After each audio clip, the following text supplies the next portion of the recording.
नमस्कार मंडळी, आजच तो बाहेर कुठे ते पुढे सांगतेस त्याआधी मस्त अशी देवपूजा केली. इथं गोकर्णीला फुलं आली होती जे की खूपच सुंदर दिसत होती. नंतर खूप भूक लागली होती तर नाश्त्यामध्ये बनवले पराठे, दही आणि ठेसा. मी तयार झाले, ओवीला तयार केलं आणि आम्ही येऊन पोचलो होतो कोर्टामध्ये.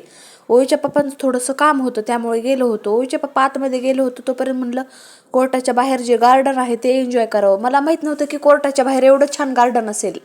तर ओवीला ना प्रत्येक फुलाला हात लावून पाहायचा होता. तर ओवीचे पण खूप छान फोटो काढले आणि इथं कमळाचं पण फुलं आले होते, बघू शकता तुम्ही. ओवीला त्याला हात लावायचा होता. तर खूपच सुंदर होतं गार्डन.